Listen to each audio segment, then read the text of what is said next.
Hello, everyone. Welcome back to the Guy Fawkes and Jamen show. On this Radcast episode, we're going to be exploring the topic of attachments. And I will ask Professor Guy McPherson to kick that off. But first, let me welcome Guy, who is in Greece. How's it going there in Greece, Guy? Very well, thank you. It's hot, but unlike home in Belize, it's not very humid. So it's been a wonderful experience. And I don't speak a word of Greek. So far, I'm getting along just fine with that. Efaristo. Very good. And Fawkes, how are you doing? They're in, well, where are you, Fawkes? I'm here in Seattle. Looks like Guy and I are trading places since he was in Seattle not too long ago and I was in Greece. That's right. I am the one constant. Even Athens. Yeah. Awesome. Very good. Well, great parallax. Well, on the topic of attachments, Guy, would you like to kick us off, Sure. please? This is one of the fundamental underpinnings of Buddhist philosophy, and as I understand it, Buddhist religion. I'm not a Buddhist, but I think it's amazing to be passionate and to pursue what one views as excellence, to do what one loves. But, and here's the one of the underlying principles of Buddhism, to not be attached to the outcome, because we can work at something really, really hard. We can throw our entire lives into stopping or starting some endeavor, and it turns out to make no difference whatsoever. And if we are attached to the outcome, that is only going to end painfully for us and perhaps for other people. The notion of being attached to one's own identity or one's own ego might actually get in the way of one's sense of joy, one's sense of even accomplishment. So I like the idea of pursuing life with passion, of throwing all you got into whatever you think is worthy of that, but also to not be attached to the outcome, because we've all been stricken with grief, with pain as a result of something that didn't quite go our way when we really threw ourselves into it, and the world, the universe decided that wasn't the way things were going to turn out. So I like the idea of pursuing with passion whatever one feels is worthy of that, and also being not attached to the outcome, because that can only lead to extreme pain. At least that's been my experience. Fawkes, your thoughts about that, please? Well, passionate attachments, I think, well, for one, they're healthy and human. We wouldn't be who we are without them. That said, so many of them are arbitrary and don't necessarily serve our interests or anybody else's for that matter. And I think our identity is very much wrapped. In fact, I would say that we have our identity, who we take ourselves to be, and certain things that we feel, if we feel a loss in our lives, then we can kind of feel like, who we are, or who we take ourselves to be, is being either diminished or maybe defamed, or whatever the case may be. And I think we're going to talk more about, I guess, defamation on this hangout when it comes to you, Jamen. But basically, I think that it's normal to have these passions, but I think at some level, yes, we can let go, I suppose, of certain outcomes, but in a sense, that's to kind of let go of the attachment altogether, not being, to just feeling passionate about something, but then also saying, well, it's a feeling, among other things. More than that, my identity is wrapped up in it. But what's the basis for it? And what would happen if I actually did let it go? And I have an example that might be useful. For more than 20 years as a university professor, I taught that bringing more people into the world was not going to make any environmental issue better. And so I didn't have children myself. I was firmly committed to not increasing the human population, for my students to know that. And I don't think a single one of them decided to go out there and not have children as a result. Had I been attached to that outcome, I might have been very, very disappointed with all those students who, as it turns out, I loved, and I felt wonderful about their lives and the children in their lives. And so it's a fine line here. I'd like to think that my ego wasn't involved to too great an extent with my teaching efforts. And yet I didn't, in the time I was teaching, the human population doubled on the planet. So clearly, if it were my mission to not have the human population grow, I failed. And so if I were deeply attached to that outcome, I would be less mentally ill, less mentally fit, more mentally ill than I am today. So that wouldn't be a good thing. Wow. Great stuff. When it comes to attachment, I actually spent the first, 45 years or so of my life with a serious attachment addiction, I guess you'd say. As I look back on my life, the things that I got attached to when I was in my 20s, I fell in love with a woman in Mexico. She was not in love with me, but I was just so attached. This is the one. And I don't know, for something like 7 years, there I was just pursuing this passionate attachment. And, I look back and I laugh on it now. We later became friends. Hard to be friends with someone who's, attached to you and a certain outcome about you. But anyway, it wasn't until I was in therapy in my mid-40s that, my therapist really made it. She is just amazing, and she helped me to see my attachments and all that. And so, and Fawkes, since you raised a personal one for me having to do with defamation, I'll just set the table a little bit and just kind of open the kimono. And as I do, I really invite you guys to jump in. Don't feel like you need to just sit here through this monologue. This is a conversation, of course. But to set the table a little bit, back in 2012, 2013 time frame, former Mexican President Vicente Fawkes and I worked together very closely on a campaign to end prohibition, for responsible legalization of cannabis, and to make drug cartel violence, and in fact drug cartels themselves, go extinct. And within a few months of us waging this campaign for several months, we did 4 major events in the summer of 2013, for example, including a big one in Mexico, a 3-day symposium on the topic. Within a few months of that, a specific criminal drug cartel started to wage a campaign against me and my family and my business, issuing all kinds of threats, attacking from time to time. And it's had just an incredibly devastating effect. And for a while there, I kind of went silent about it all, not knowing what to do, wanting to protect my family. But in the end, I determined that I am really, I don't know if it's attached to the outcome, but it reminds me of this quote: "It's better to die with honor than to live with dishonor." And so I am attached to honoring my family, honoring my great-grandfather and his legacy and his good name. And all of this are being tarnished by a criminal drug cartel that's seeking to dishonor my great-grandfather, and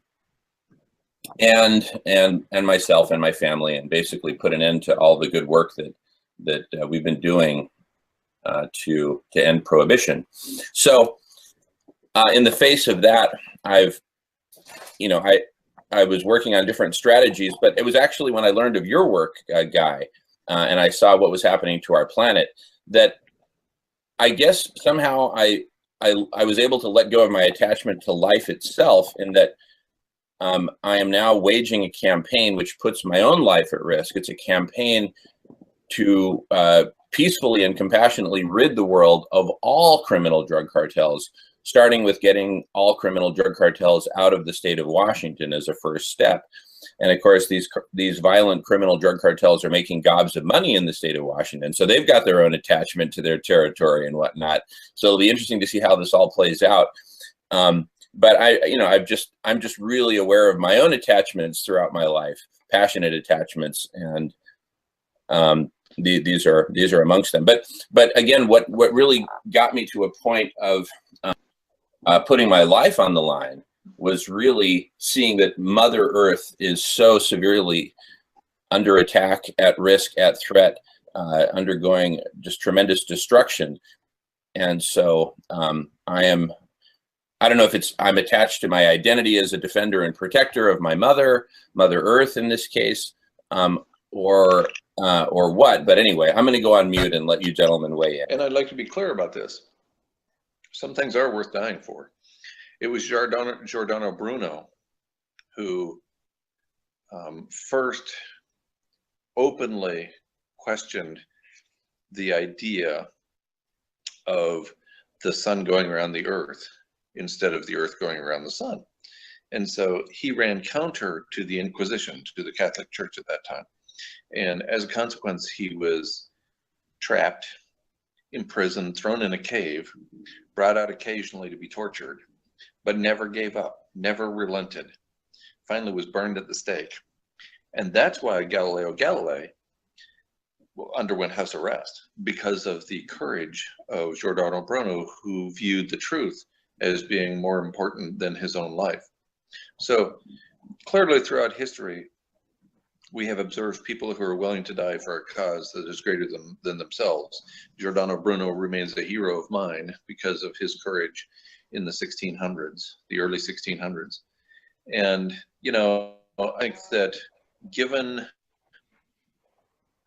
that our lives are short, no matter whether abrupt climate change is happening or not, our lives are short, then living with that kind of courage, that kind of conviction, living with this sort of principle that allows you to throw yourself into your principles and living in light of them is a worthy effort. It gets difficult when we when we come across that fine line between what's my own personal identity, what's my ego getting in the way, and is this really an important matter? That's where it gets tough. And so each case obviously is an individual case.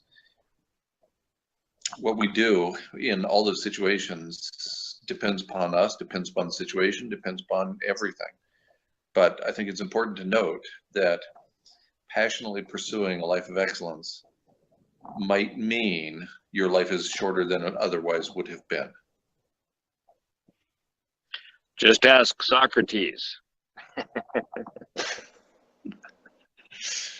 I haven't come across him yet here in Athens, but I've been on the lookout. Jamen, so, you know, it's a case by case, you know, analysis to be, you know, made, and one can only make it for oneself.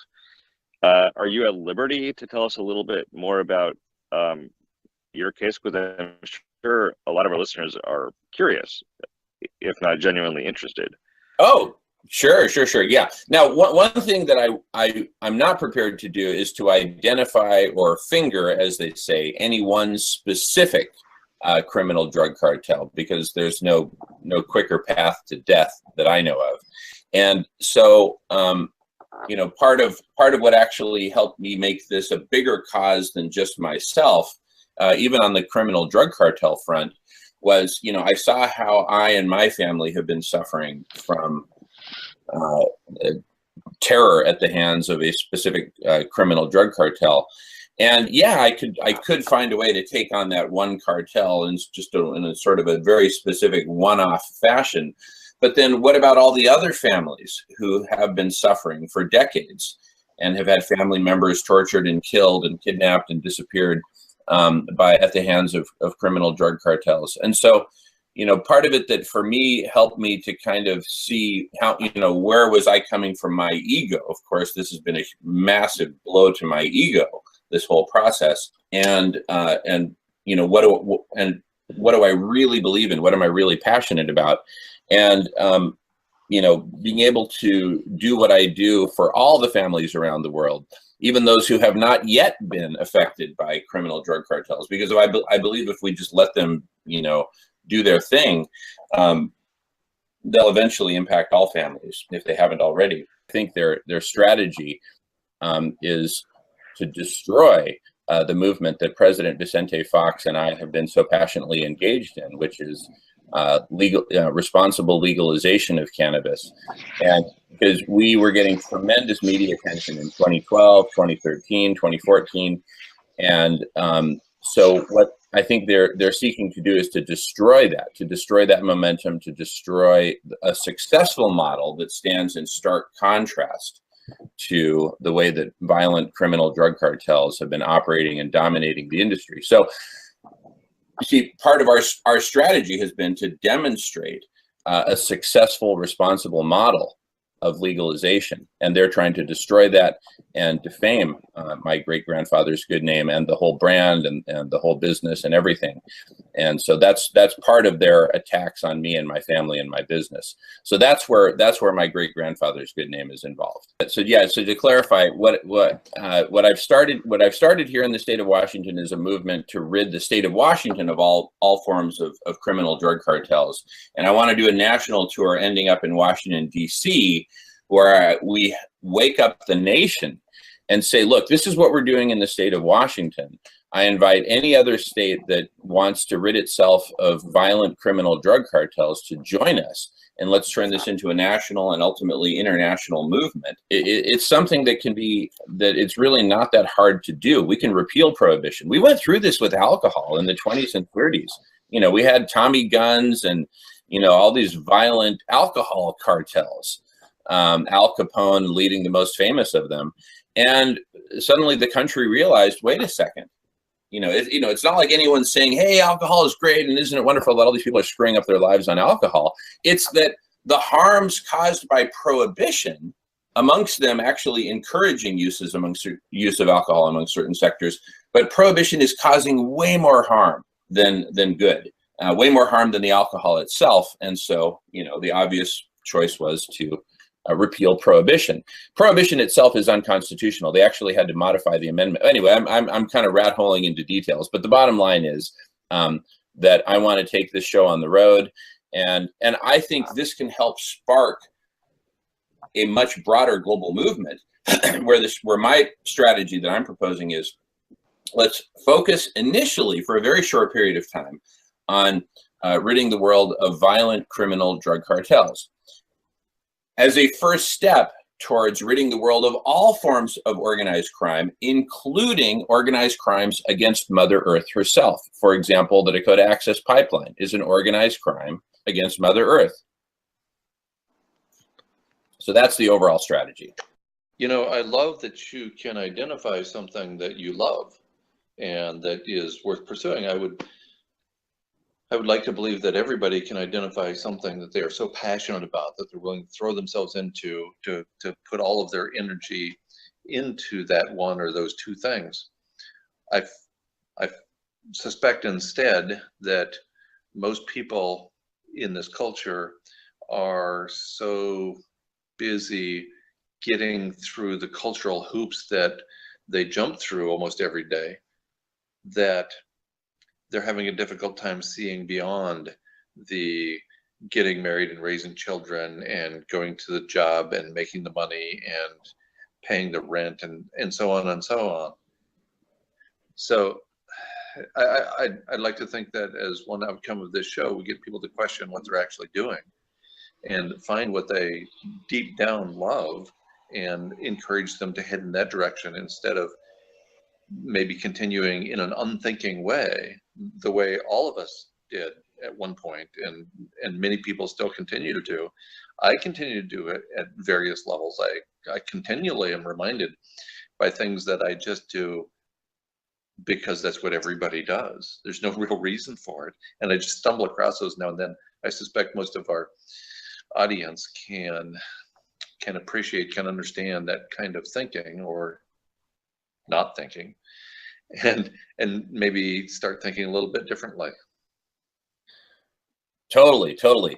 You know, given just how attached folks who are married and with children, just how attached they are to all these cultural hoops that you were talking about, that's one of the reasons that on the national tour that we're now planning for ridding the country and eventually the world of all violent criminal drug cartels, we're actually going to be going to college campuses quite a bit, starting at the University of Washington with the beginning of the fall term.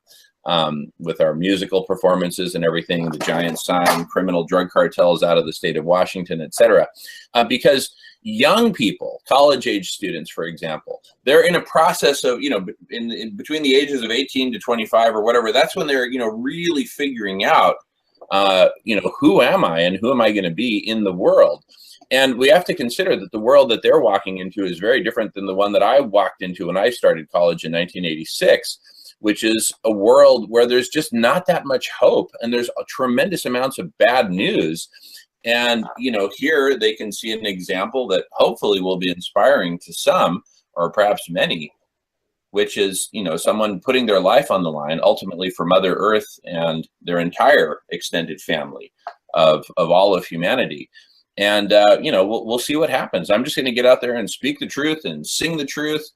And but I just wanted to point out that we are focusing on younger segments of society because they, in my experience, don't have quite the levels of attachment as, say, you know, a 45-year-old married man with 2 kids. Well, at least you won't be attached to the outcome of what you're doing in terms of whether it's successful or not. Yeah, exactly. And that's, you know, like I said, you know, in my therapy, I've learned to let go of attachments to outcome. You know, I could die in the first couple of days of the campaign and not achieve my goals. Well, you know, I died, you know, living passionately and playing full out, right, is the way I see it.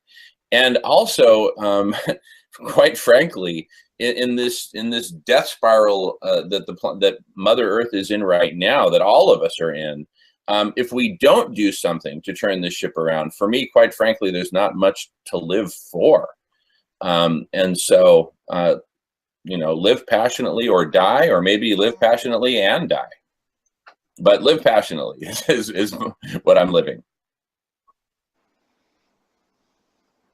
So the passion without the all the attachments. Exactly. It's attachment to outcome. I am attached to who I am and what I'm doing and what I'm committed to and what I'm willing to do. That I'm attached to that. And a certain narrative of what happened and of what's going to happen. Yeah, to a degree. I mean, the narrative is evolving, and so I mean, I'm attached to contributing to the narrative, but I don't know where the narrative is going. But I am attached to doing my part. I don't know if that's attachment. Why not? I mean, it certainly feels like attachment, but it's very different from attachment to outcome. Yeah. Right? Well, not all attachments are bad. Maybe most of them are good. And you know, I think the question is one of scrutinizing. You know, just like your therapist would do in asking you, you know, about your various attachments to help you to come to decide which ones you want to let go of and which ones you don't. Yeah, exactly. Mm-hmm. Right. We're not a bunch of Buddhist monks. Right. That are, like, you know, trying to get rid of every last attachment. Understood. It brings up an important point. I'm reminded of something Hunter S. Thompson said, the gonzo journalist. Life should not be a journey to the grave with the intention of arriving safely in a pretty and well-preserved body, but rather to skid in broadside in a cloud of smoke, thoroughly used up, totally worn out, and loudly proclaiming, "Wow, what a ride."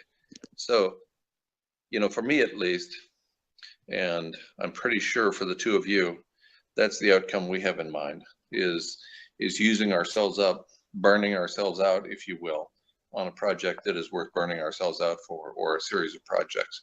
Living for the sake of living is tremendously overrated. Well, that explains why he had his remains blown out of a cannon. Yeah, they weren't too pretty to look at, apparently. Wow, awesome, man! What an exciting topic. I'm really glad we're going there, because I mean, if we're going to break out of this stalemate of business as usual and all these social and cultural attachments that we still have, I still, you know, look in the mirror and play with my hair before I leave the house, right? And you know, try to look good. I've got this attachment to looking good. Well, I'm actually letting go of that attachment as I do my Darth Vader routine related to the criminal drug cartels. And that's actually extremely liberating. I mean, I get out there and I just sweat like a pig, and I'm drinking gobs of water, because you sweat profusely, especially in the summertime, in a full Darth Vader costume, you know, singing with my voice crackling, you know, so looking good is kind of out the window. And longevity is kind of out the window at this point for me as well. So yeah, blast me out of the damn cannon, if that'll make a difference in saving Mother Earth, and let that be an example. You know, what a great example to, you know, to leave behind. So anyway, going on here. You bring up a good point. You know, I indicated all my presentations that at some level we all adhere to societal expectations. If I showed up in a tank top, slippers, and underwear, and that's all, I wouldn't command much respect. Nobody in the audience would pay any attention to what I had to say.